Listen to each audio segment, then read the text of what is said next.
কুষ্টিয়া শহর লীগের সভাপতি হারুনা রশিদ তার ধরার জন্য আমরা ডিবির অফিসার ফোর্স তার বাড়িতে যাই। তার বাড়িতে ঢুকতে সে তার সামনে একটা দোকানে চেয়ারে বসে আছে। প্রথমে আমি যাই, সালাম দিয়ে আসসালামু আলাইকুম, সে উত্তর দেওয়ার পরে আমার অন্যান্য ফোর্স অফিসার এসে আমার পাশে দাঁড়ায়।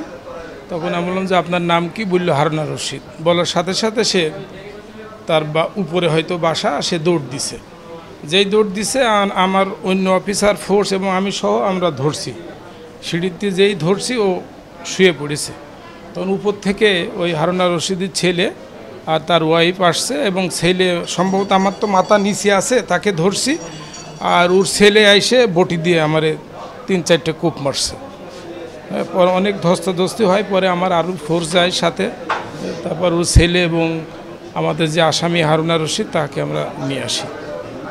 নিয়ে আসার পর আমি হাসপাতালে ট্রিটমেন্ট নিই। দেখা যাচ্ছে আমার শরীরে 3-4টে কোপের দাগ, ওই পিঠে 4টে পিঠে।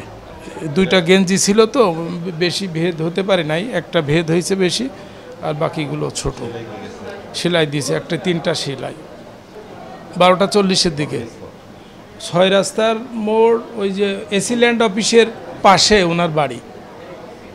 হারুনা রশিদের নিজ বাড়ির নিচতলায় দোকানে এবং ওনার ছেলে যে কোপ মারছে সে উপর থেকে বটি হাতে করে আসছে।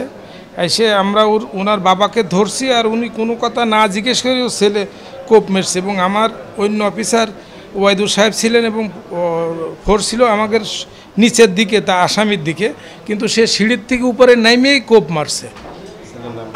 ছেলের নামটা আমি জানি না, তবে সে আমাদের হেফাজতে আছে।